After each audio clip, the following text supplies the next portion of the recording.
Now, here's what I know about MH17, the Malaysian airliner that blew up right after 1400 GMT, 50 miles from the Russian border over Crimea. Here's what I know. The globalists stand to gain from all of this.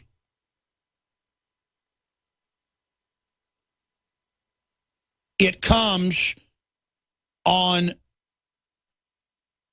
the cusp of Israel completely destroying Gaza. Israel, 14 minutes. In fact, I have an article right here. I noticed this morning and went and looked it up, and others had pointed it out. 14 minutes after the plane had been hit by the missile, right as it was breaking in the news, Israel was lined up and launched a giant offensive into Gaza. Coincidence? And no, I'm not saying Israel was involved. I'm saying they were given word by NATO and others as their offensive lined up, wait.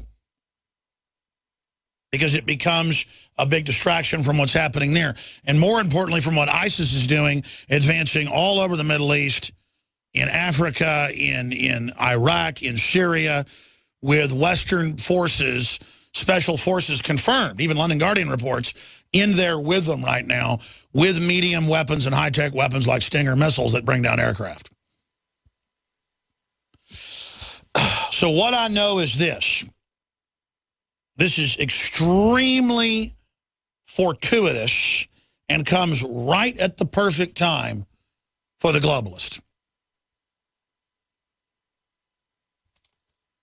John McCain has come out in just hyper-extreme rhetoric and said that there'll be hell to pay for the Russians.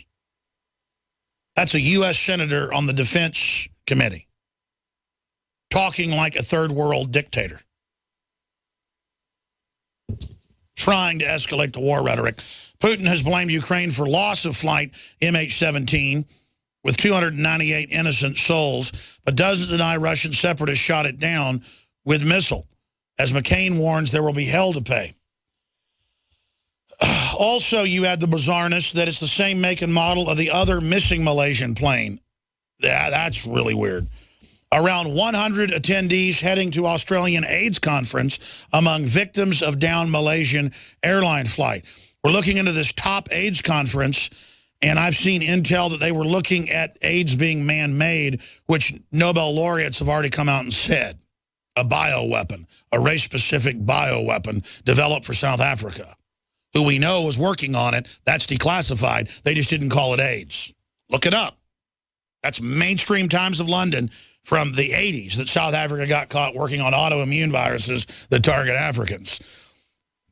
By the way, it's very hard for Northern Europeans to get AIDS. They don't have the receptor sites in their T lymphocytes. They can still get it if they've destroyed their immune system, but it is designed to whack black people.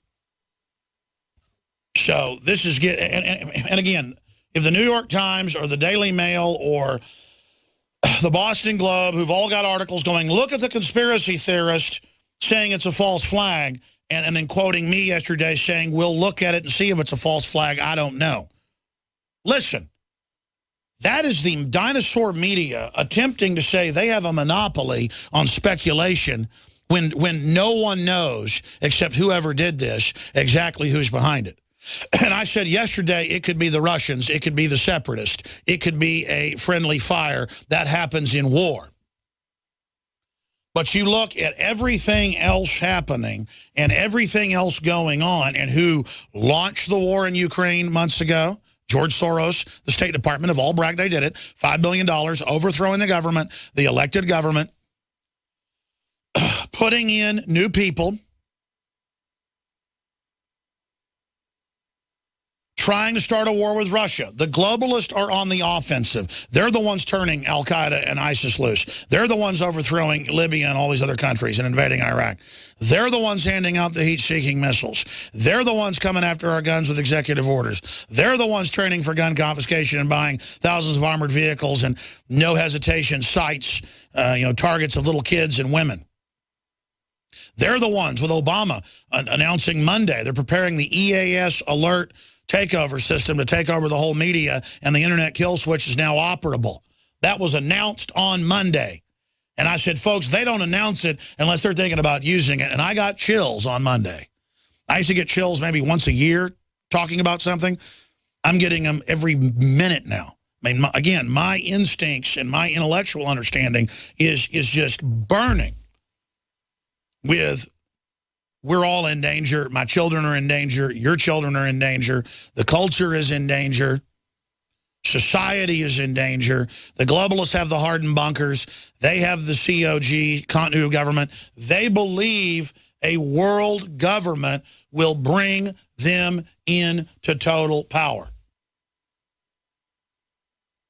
They want a crisis to end the status quo of due process and freedom. Paul Watson's coming up for the balance of the hour after the break, but here's what I said yesterday, and Zero Hedge is reporting on it today, this morning, and then CBS News and the San Francisco Chronicle and others came out in just the last hour and acted like rational human beings. And, of course, maybe they'll have the New York Times call them conspiracy theorists because they asked real questions. They'll call it a theory. No, there's no theory that this is a war zone. There's no theory that it's a provocation, and we're sad that 302 people or whatever, it was 298, now it's 300-something are dead. But do you want that to be the pretext of a war that could kill millions or billions? The Russians have no motive to want to shoot down a third-party 777 jumbo jet. The globalists stand to gain. So I look at this, and then I see this headline, Zero Hedge, INFOWARS.com. We can put the graphic up on screen for TV viewers. It's up on INFOWARS.com.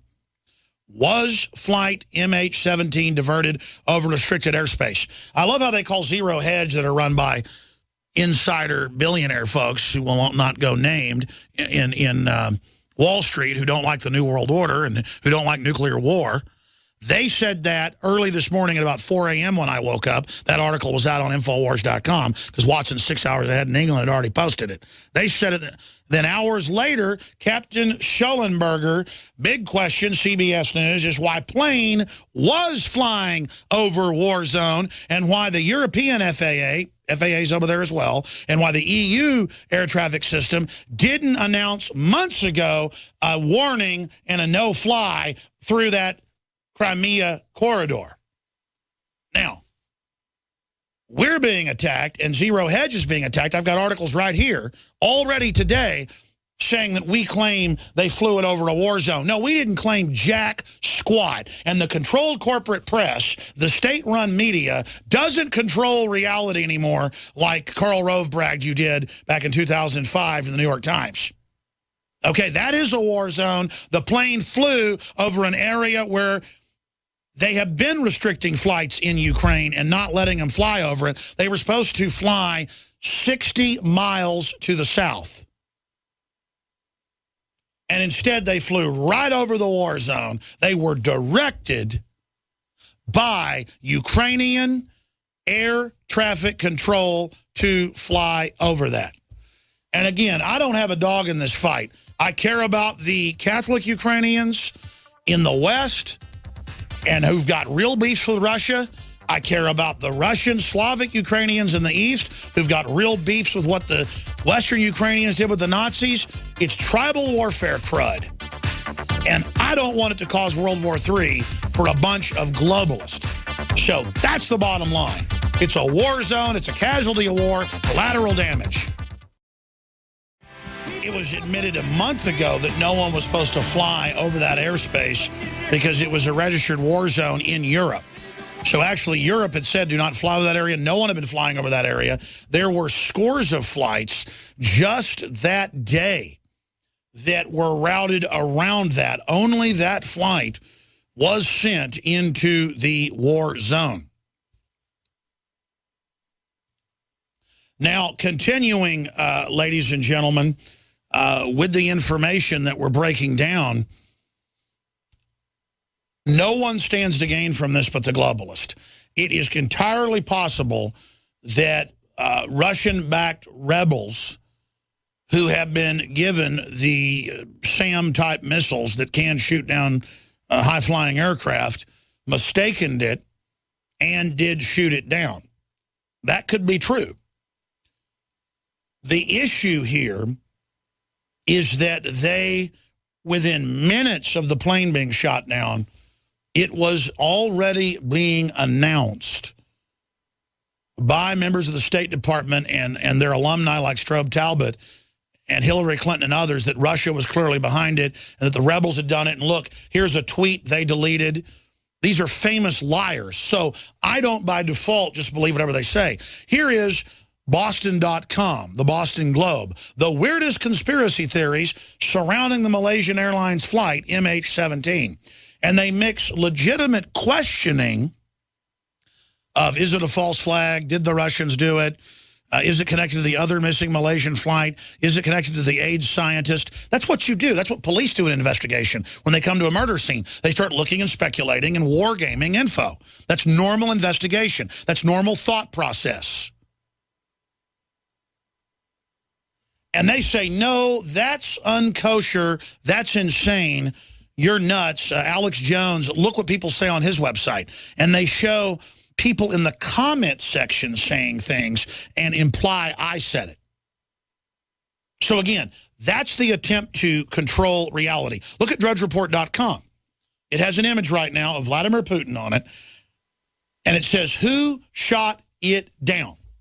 That's a normal question to ask. And that's what you should be asking. Well, only the Boston Globe, only the New York Times can ask who shot it down.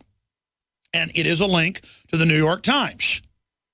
See, Drudge is so smart, he knows at first, dare not even question who shot it down, because only, again, mainstream media is proper and kosher and acceptable or bona fide to... And I'm being a little bit tongue-in-cheek here, but the point is, the New York Times is allowed to say who shot it down. But we said yesterday, who shot it down? Let's look at different angles of it. That's not allowed, according to the Daily Mail, and according to the Boston Globe, and according to a bunch of other publications, Time Magazine, you name it. There are people all over radio right now today. I'm getting the emails and the clips are being sent to us saying that I said the U.S. government did this, or I said NATO did this, when all I said is NATO stands to gain from this. And they're known liars who staged false flags and who staged chemical attacks this year and last year with Saudi Arabia against Syria to then blame Assad. They even attacked Assad's own people, but still tried to blame it on Assad.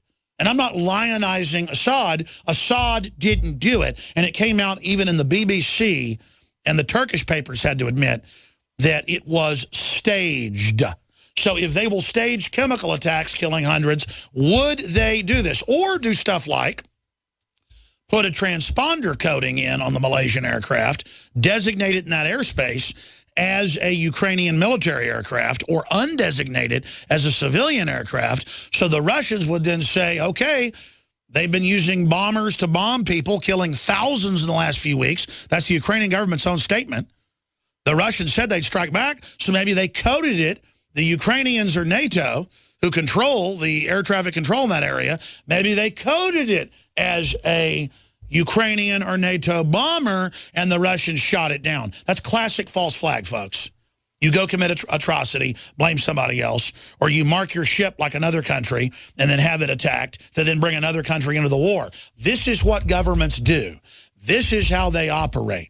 This is what they've done for thousands of years, and I'm simply saying, if we have known governments that do this more than anybody I've ever heard of, should we look at it as a false flag? Paul Watson's coming up. David Knight in studio to give us his breakdown straight ahead. But this is a big deal. This only hurts the Russians and only hurts Putin. And I'm not siding with the Russians or siding with them. I'm simply trying to stop World War III. I simply want stability, not a new war that brings in world government. And ladies and gentlemen, we seek the truth here on this broadcast. David Knight, with his analysis, host of INFOWARS Nightly News, is with us. Paul Watson joins us from London, England. And he's been following this throughout the night and this morning, not even sleeping. It was first basically pointed out by the German media, then picked up by Zero Hedge, and now CBS News is saying, why was plane flying over war zone when all other air traffic for months has been directed out of the area? This was the sole plane directed on its flight plan, the Malaysian doomed flight. So the big issue, and it's finally starting to get some traction, which is good, it can stop a larger war, is why was it directed over the war zone? It isn't even about who shot it down. And then there's this kind of rah-rah, Ford versus Chevy, Coke versus Pepsi, Redskins versus the Cowboys idea that I see in the comments on YouTube and INFOWARS.com going, come on, traitors, get behind a war. Let's have war with Russia. Let's have a war. Hey, they got nuclear weapons, folks. All these Arab countries, whether you love Israel or hate Israel or neutral, that say we're going to push you into the sea and blow you up. Israel's got 800 nuclear weapons. You're not going to do anything. Same thing with Russia. You know what my interests are? The truth, and my kids not being in a nuclear war. Or gas prices not being $5 a gallon. They're racing up right now. Or Christians and innocent Muslims being murdered by Al-Qaeda and ISIS everywhere. Or Saudi Arabia caught red-handed launching chemical attacks on Assad to blame it on him. That came out mainstream news after we broke it and WorldNet Daily broke it and DrudgeReport.com carried our stories. It came out later, months later, that indeed happened. But no one remembers it because the admission is in the back of the paper. Oh, BBC. Yeah, that was, Saudi Arabia and Turkey and NATO staged 3 chemical attacks. The UN even admitted it. I mean, that's bombshell. So, of course, I look at this and say, is NATO involved? But I got to tell you, NATO may not have been involved in the way we think. It's kind of like telling a 2-year-old go play in traffic. Did you kill the 2-year-old? No, you told him. There's like a Yosemite Sam episode that's politically incorrect, so it's been banned off TV. Used to be on YouTube, where he goes and marries a rich widow, but he doesn't know she's got this giant son who he's got to take care of and carry around on his back. It's called X Marks the Spot. And he sits there and goes, now go play fetch. And he throws the ball out in the street, so the giant 2-year-old can go out and get run over. But instead it's Yosemite Sam that gets run over, and he has him, jump in a pool full of alligators. Go swimming, Wentworth. Okay, Daddy. And that's basically it.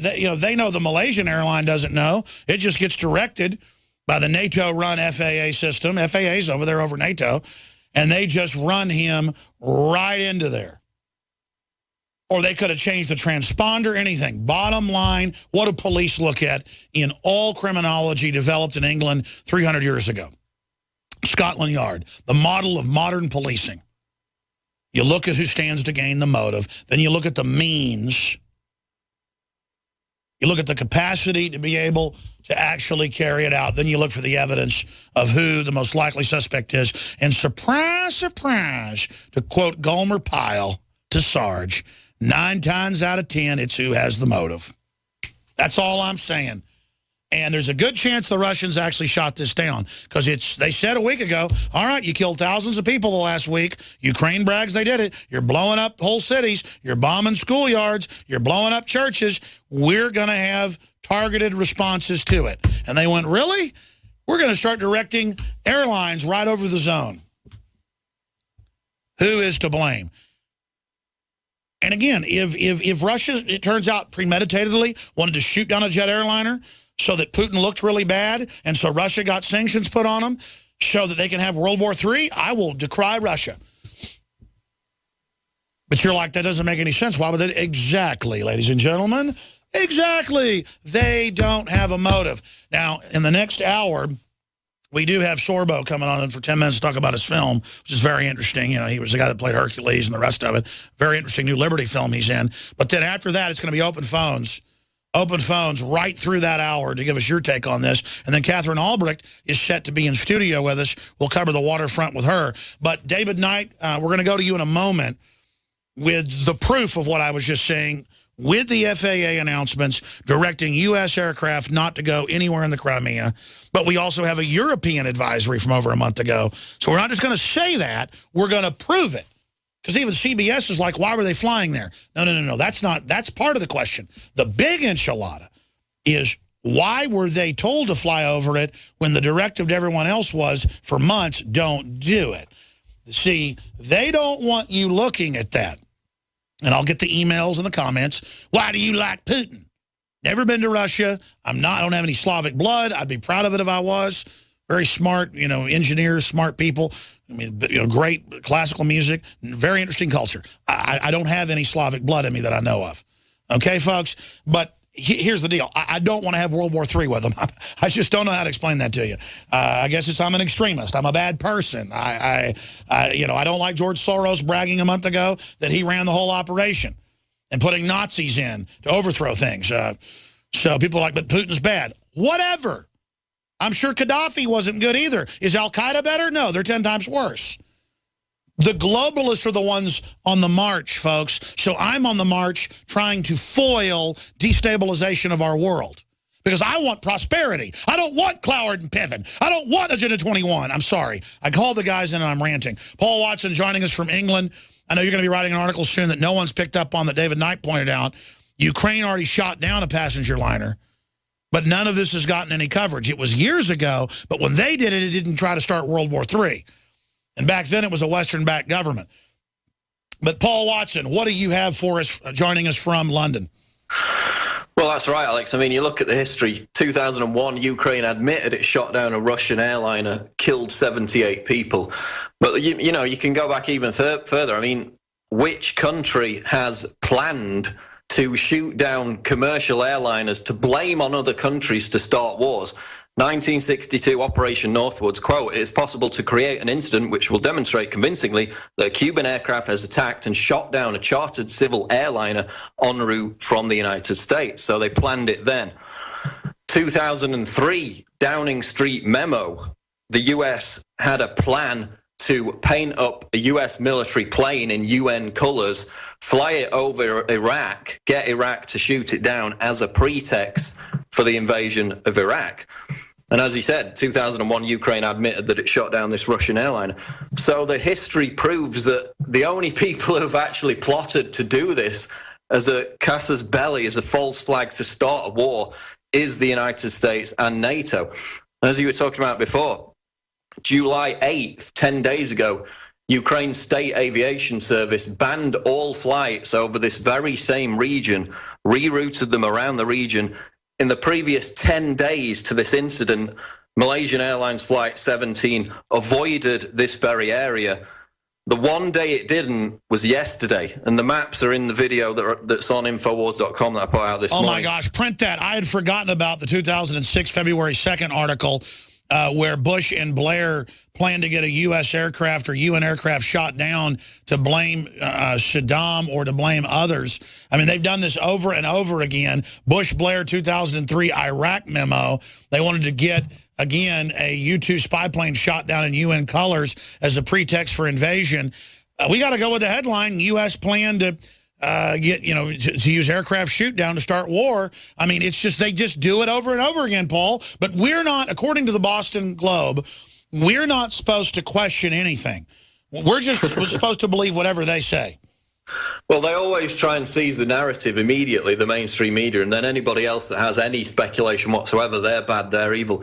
Another aspect which is interesting is there were panicked tweets from this civil aviation, this air controller who was in the tower at Kiev Borispol Airport when this incident went down. And he claimed, again, this is not confirmed, but he said 3 minutes before the radar tower lost contact with the Malaysian Airlines plane, it had Ukrainian fighter jets surrounding it. He says that Kiev shot it down. He said there were people, Kiev authorities immediately rushed up to the control tower, basically threatened them all, told them to shut up. He was panicking, tweeting all this out. Of course, his Twitter account's been shut down. But he was in the actual control tower saying, this is Kiev that shot the plane down. They're threatening us, and then he went. And who controls Twitter but the CIA and the State Department on record with the Library of Congress, and notice they were in the headline Monday saying, we don't want to let ISIS be kicked off Twitter. Let them recruit on there. So ISIS, with all these heat-seeking missiles, is allowed to be on Twitter. But the people in Ukraine who are reporting what happened, they're not allowed to be. And the other issue, Alex, is US says evidence points to pro-Russia separatists in destruction of Malaysian plane. This New York Times headline. So now they're saying that these rebels had access to the Buk missile system, which is the only missile system in that region that could have shot down this plane. That's not what Ukraine's prosecutor general said immediately after the incident, according to the BBC. The military, the Ukrainian military, told the president after the passenger plane had been shot down that the terrorists did not possess our Buk missile systems. So this whole premise is based around the notion that these separatists had access to this sophisticated radar missile system. Ukraine's own prosecutor general said today the military told the president, the Ukrainian president, the separatists did not have access to this missile system. And let's expand on that. Only the Russian government had it and the Ukraine government had it back when they were Russian allies. But similar surface-to-air SAMs that go above 30,000 feet have been around since the 50s and in the U.S. and in Russia. And it's just a fact that our fighter pilots in Vietnam dealt with this from '64 on, and that these weapon systems have been sold to everybody. I mean, every major state has these. So to claim that only Russia had this, and so it must be Russia, is just pure bull. The fact that Russia has had a denial, but I don't think a strong enough denial, makes me think they might have been fooled into shooting it down. I'm not saying that because I don't think we know enough yet. But the fact that they were not allowed to fly through that area under European FAA and EU controls, and now this lone aircraft did, and this comes on the heels of the escalation. I think it's very suspicious. Well, I'm going to come back to you, Paul Watson. I know you've got more, but this is really big.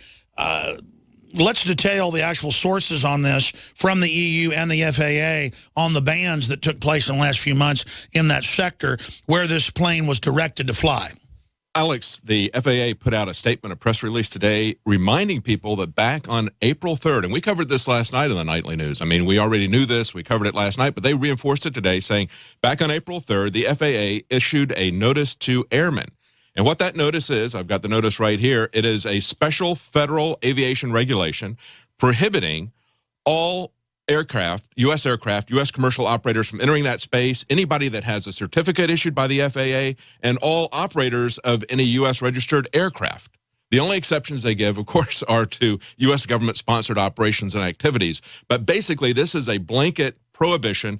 And at the same time, the UN did the same thing through the International Civil Aviation Organization. On April 3rd, they also warned all airlines to avoid that area. Now, we covered this last night, and one of the things, as you guys were just talking about, the Buk missiles. And by the way, it was an order. I mean, you lose your license if you fly over where they say. I mean, my dad's a pilot. Yeah. I mean, we'd be coming up against huge, deadly storms. He'd have to land at some airfield because he couldn't go around the storm and couldn't fly over a military base. That's right. I mean, you don't fly over these designated areas. That's right. It's a regulation. It's a prohibition.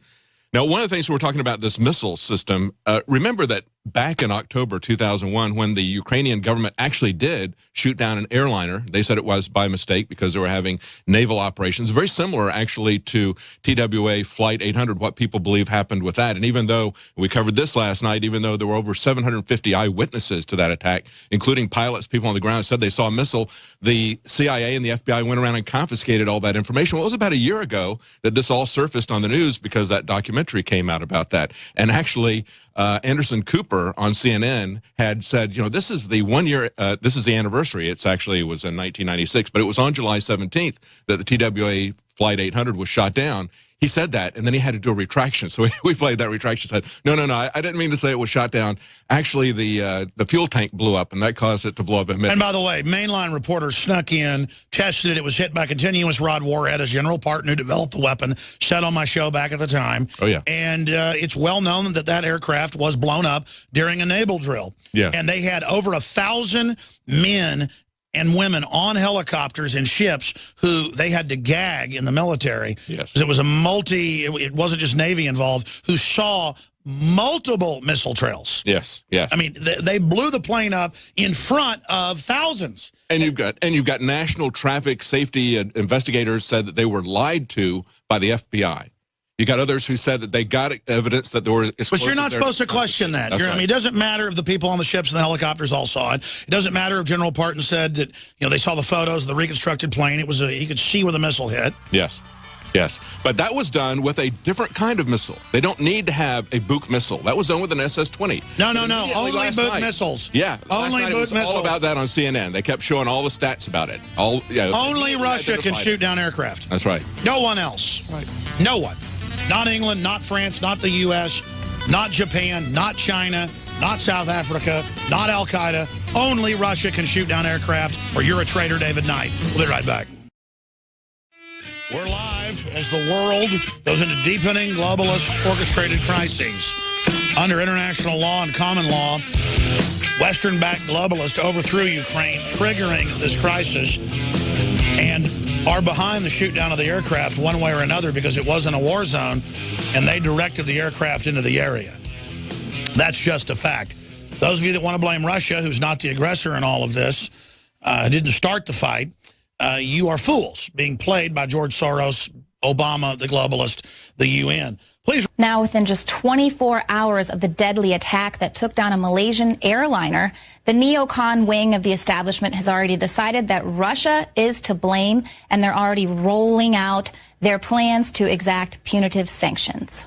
If it is a result of either separatist or Russian actions mistakenly believing that this was a Ukrainian warplane, I think there's going to be hell to pay, and there should be. There does seem to be some growing awareness that it probably had to be Russian insurgents. Now, how we determine that will require some forensics, but then if there is evidence pointing in that direction, the equipment had to have come from Russia. Either the missile it's a missile that came from Russia, or it was from the separatists, and it's a Buk-style missile. I mean, this came from Russia. Russia has their fingerprints all over it either way. We will continue to make clear that as Russia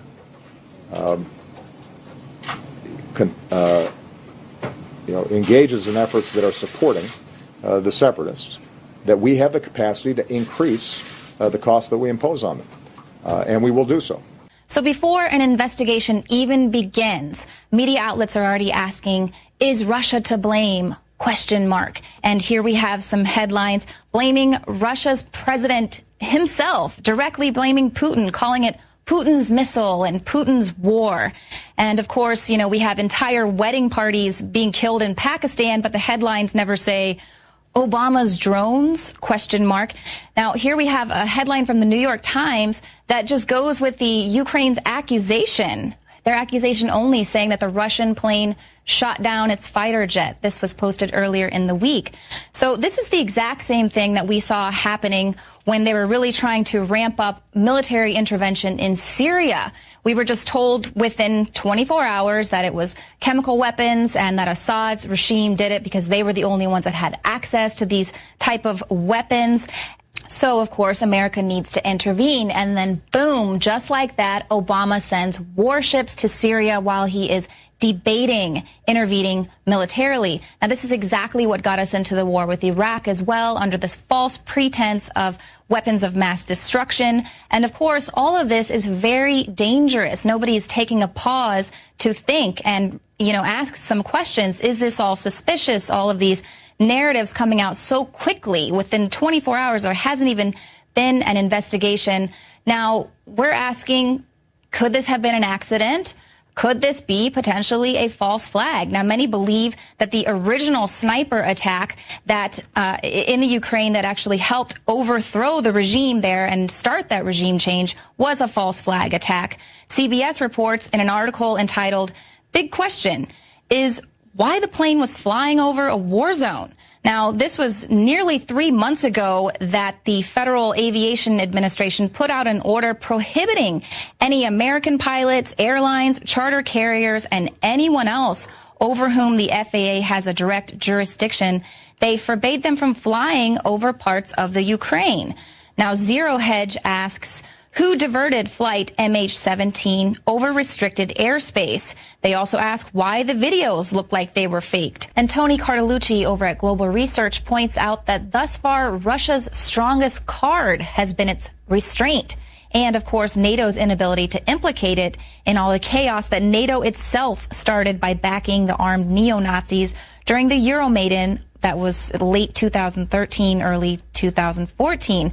He says Russia and the fighters operating in eastern Ukraine have nothing to gain by downing a civilian airliner, but absolutely everything to lose. This points the finger in another direction. Now, with this being the second Malaysian Boeing 777 to be lost under extraordinary circumstances, of course, propagandists across the West have the world's full and undivided attention with which to pin the blame on Russia and anti-Kiev fighters that are there in eastern Ukraine. So was it Russia? Was it Ukraine? Was it an accident? Joining me in the studio now is David Knight. David, these are obviously very bizarre circumstances, and of course, drawing another similarity with Syria. Yeah. As Cartolucci points out, Russia has nothing to gain, much like Bashar al-Assad had nothing to gain by releasing chemical weapons on his population the very day that the UN an inspector team there had entered the country to investigate whether or not he was using chemical weapons. And there's other parallels to that as well, because in the Syrian case, we were told that because it was sarin gas, it had to be the government. And yet we learned from UN inspectors as well as from Russian inspectors that previously there had been a homemade sarin gas attack performed by rebels. And then it was eventually leaked by American intelligence that, yes, the rebels had done that. They did have the capability. So again, we see the same pattern that someone who is an enemy of the West, right, who doesn't have a clear motive for doing this, is identified as the person. And then we're told that the weapon used, immediately we're told, I should add, immediately they know that this is a particular type of missile, and we're told that that's the missile that only the rebels had, the pro-Russian rebels had it, that the Ukrainian government didn't have. All of the surface-to-air missiles in that area are Russian. And you don't need to have a Buk Russian missile to take this down. They have shot down by accident a Russian airliner many years ago. Back in 2001, they accidentally shot down, the Ukrainians shot down a Russian airliner, and that was a different kind of surface-to-air missile. So it's not clear who is behind this. And, of course, everybody is denying responsibility. But Obama went on today, and he had this to say. He said that the MH17 disaster is an outrage of unspeakable proportions. Unspeakable proportions. And remember when the book Double Down by Mark Halpern came out, he said that he was very good at killing. He said he didn't realize it was going to be a strong suit. And, of course, he has estimated at that time just in Pakistan that he had killed between 2,500 and 3,600 people. That's premeditated murder. That is what is unprecedented. That is a real disaster. Now, what happened in the Ukraine, that might have been deliberate, but it might have been an accident. And just like we saw in Syria. Right, and of course, Obama blames Russia for supporting the separatists, funding them. He doesn't directly link Russia with this downed plane, but, you know, he just issues another presidential directive. Here's what the president had to say today. We will continue to make clear that as Russia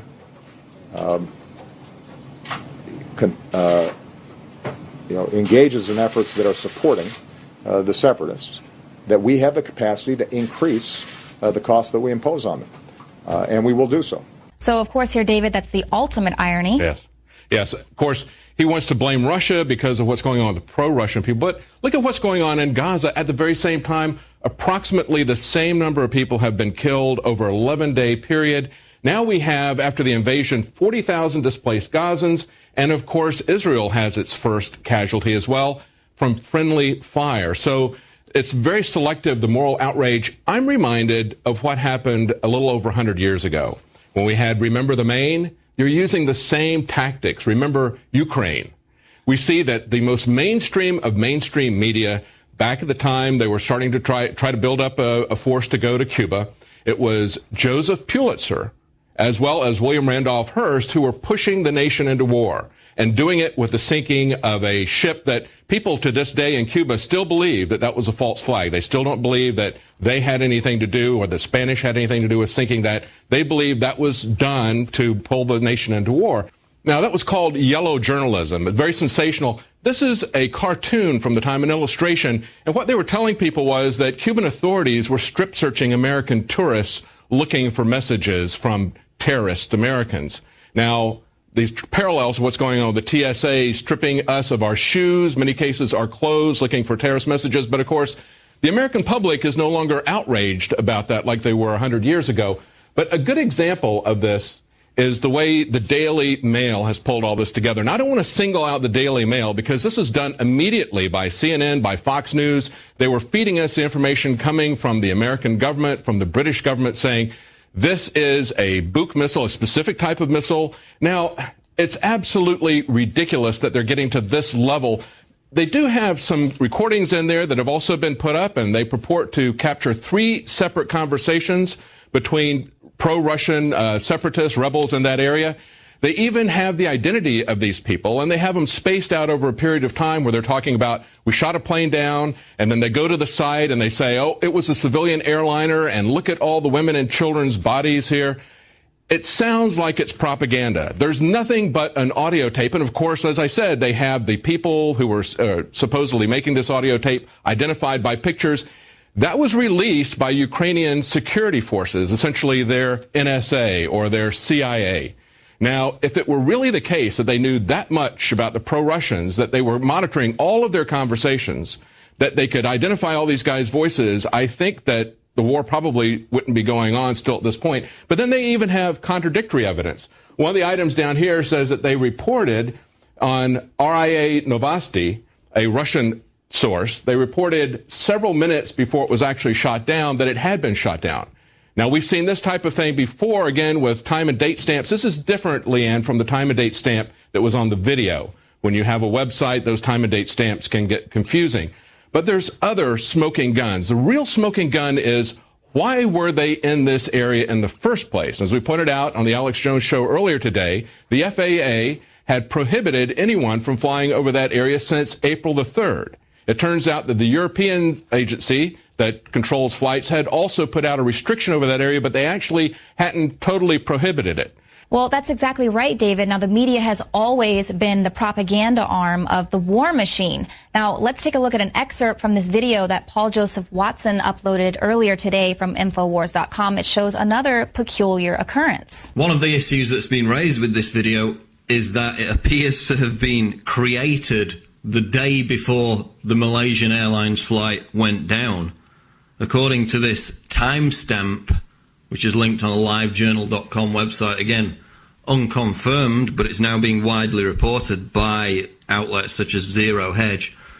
And here we see the fact that the video was uploaded originally by the Ukrainian government in the early hours, the early minutes of the 18th last night. But if you actually go into the encoding information of the video file itself, which of course is the same for virtually any file on a computer, you can go and see when it was actually created.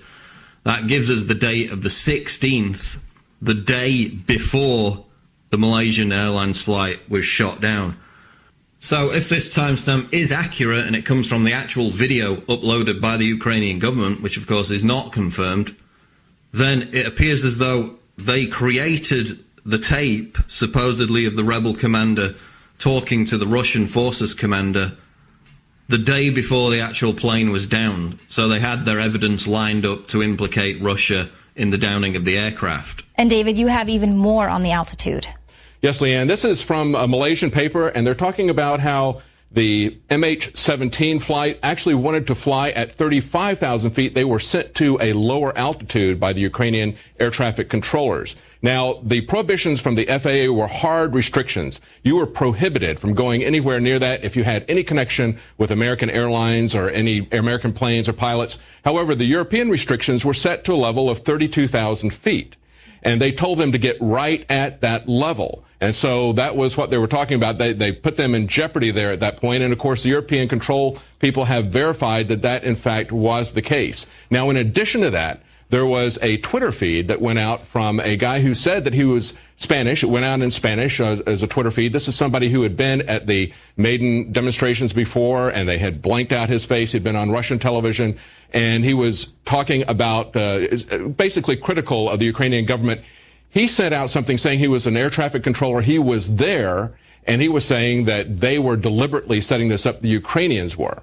And we talked about that today on the Alex Jones show with Paul Joseph Watson. Here's that clip. It was first basically pointed out by the German media and then picked up by Zero Hedge and now CBS News is saying, why was plane flying over war zone when all other air traffic for months has been directed out of the area? This was the sole plane directed on its flight plan, the Malaysian doomed flight. So the big issue, and it's finally starting to get some traction, which is good, it could stop a larger war, is why was it directed over the war zone? It isn't even about who shot it down. But Paul Watson, what do you have for us joining us from London? Well, that's right, Alex. I mean, you look at the history. 2001, Ukraine admitted it shot down a Russian airliner, killed 78 people. But, you know, you can go back even further. I mean, which country has planned to shoot down commercial airliners to blame on other countries to start wars? 1962 Operation Northwoods, quote, "It is possible to create an incident which will demonstrate convincingly that a Cuban aircraft has attacked and shot down a chartered civil airliner en route from the United States." So they planned it then. 2003 Downing Street memo. The US had a plan to paint up a US military plane in UN colors, fly it over Iraq, get Iraq to shoot it down as a pretext for the invasion of Iraq. And as he said, 2001, Ukraine admitted that it shot down this Russian airliner. So the history proves that the only people who've actually plotted to do this as a casus belli, as a false flag to start a war, is the United States and NATO. And as you were talking about before, July 8th, 10 days ago, Ukraine's state aviation service banned all flights over this very same region, rerouted them around the region. In the previous 10 days to this incident, Malaysian Airlines Flight 17 avoided this very area. The one day it didn't was yesterday. Forgotten about the 2006 February 2nd article where Bush and Blair planned to get a U.S. aircraft or UN aircraft shot down to blame Saddam or to blame others. But we're not, according to the Boston Globe, we're not supposed to question anything. Well, they always try and seize the narrative immediately, the mainstream media, and then anybody else that has any speculation whatsoever, they're bad, they're evil. Another aspect which is interesting is there were panicked tweets from this civil aviation, this air controller who was in the tower at Kiev Borispol Airport when this incident went down. And he claimed, again, this is not confirmed, but he said 3 minutes before the radar tower lost contact with the Malaysian Airlines plane, it had Ukrainian fighter jets surrounding it. He says that Kiev shot it down. He said there were people, Kiev authorities immediately rushed up to the control tower, basically threatened them all, told them to shut up. He was panicking, tweeting all this out. Of course, his Twitter account's been shut down. But he was in the actual control tower saying, this is Kiev that shot the plane down. They're threatening us, and then he went. And who controls Twitter but the CIA and the State Department on record with the Library of Congress? And notice they were in the headline Monday saying, we don't want to let ISIS be kicked off Twitter. Let them recruit on there. So ISIS, with all these heat-seeking missiles, is allowed to be on Twitter. But the people in Ukraine who are reporting what happened, they're not allowed to be. And the other issue, Alex, is U.S. says evidence points to pro-Russia separatists in destruction of Malaysian plane. This New York Times headline. So now they're saying that these rebels had access to the Buk missile system, which is the only missile system in that region that could have shot down this plane. That's not what Ukraine's prosecutor general said immediately after the incident, according to the BBC. The military, the Ukrainian military, told the president after the passenger plane had been shot down that the terrorists did not possess our Buk missile systems. So this whole premise is based around the notion that these separatists had access to this sophisticated radar missile system. let's detail the actual sources on this from the EU and the FAA on the bans that took place in the last few months in that sector where this plane was directed to fly. Alex, the FAA put out a statement, a press release today, reminding people that back on April 3rd, and we covered this last night in the nightly news. I mean, we already knew this. We covered it last night, but they reinforced it today, saying back on April 3rd, the FAA issued a notice to airmen. And what that notice is, I've got the notice right here. It is a special federal aviation regulation prohibiting all aircraft, U.S. commercial operators from entering that space, anybody that has a certificate issued by the FAA, and all operators of any U.S. registered aircraft. The only exceptions they give, of course, are to U.S. government-sponsored operations and activities. But basically, this is a blanket prohibition. And at the same time, the UN did the same thing through the International Civil Aviation Organization. On April 3rd, they also warned all airlines to avoid that area. Now, you lose your license if you fly over where they say. I mean, my dad's a pilot. Yeah. I mean, we'd be coming up against huge, deadly storms. He'd have to land at some airfield because he couldn't go around the storm and couldn't fly over a military base. That's right. I mean, you don't fly over these designated areas. That's right. It's a regulation. It's a prohibition.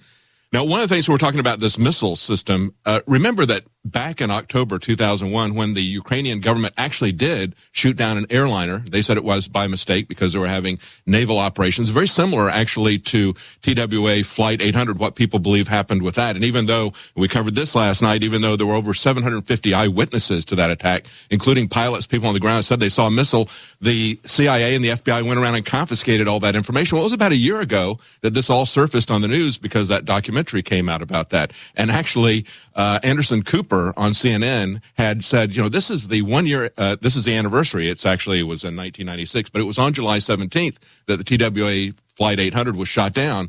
He said that, and then he had to do a retraction. So we played that retraction, said, no, I didn't mean to say it was shot down. Actually, the fuel tank blew up, and that caused it to blow up in mid. And by the way, mainline reporters snuck in, tested it. It was hit by continuous rod warhead. A general partner who developed the weapon said on my show back at the time. Oh, yeah. And it's well known that aircraft was blown up during a naval drill. Yeah. And they had over 1,000 men and women on helicopters and ships who they had to gag in the military. Yes. It was it wasn't just Navy involved, who saw multiple missile trails. Yes. I mean, they blew the plane up in front of thousands. And you've got national traffic safety investigators said that they were lied to by the FBI. You got others who said that they got evidence that there were explosives. But you're not supposed to question that. That's right. I mean, it doesn't matter if the people on the ships and the helicopters all saw it. It doesn't matter if General Parton said that, you know, they saw the photos of the reconstructed plane. It was you could see where the missile hit. Yes. But that was done with a different kind of missile. They don't need to have a Buk missile. That was done with an SS-20. No. Only Buk missiles. Yeah. Only Buk missiles. It was all about that on CNN. They kept showing all the stats about it. Only Russia can shoot down aircraft. That's right. No one else. That's right. No one. And we've learned more about this since then. And of course, this just highlights how much information and disinformation is out there. Of course, the first casualty of war is truth. And this is what we're now hearing from Carlos, who was on his Twitter account. He said Kiev authorities were trying to make it look like it might be an attack by pro-Russian forces. He said the Ukraine military had taken over the air traffic control tower in Kiev. And before the airliner was shot, and it was shadowed by 2 Ukrainian fighter planes, and that a military report indicated that the missile's firing location had been traced back to an area that was not in the rebel zone. Now, in that earlier story we saw from the Daily Mail, we see that the UK intelligence forces say exactly the opposite, that they have traced it back to an area that was in the rebel zone. So claim and counterclaim. What is true, however, is that they immediately took down his Twitter account. And as Alex pointed out earlier today, they don't do that to ISIS or to IS or whatever they want to call themselves right now. They let them keep that up there if it's useful. But if it's not useful, if it says a different version of what the official story is, they will take it down, Leanne. Right. And in light of everything we've learned this week, just with Snowden's latest revelations, I mean, we've been reporting on this for years about how the government and spy agencies are able to tap into social media and affect things there. Well, now we have confirmation with Snowden's leaks saying basically that these spy agencies have all sorts of nefarious tactics they can use to distort online polls. And here's the dangerous thing.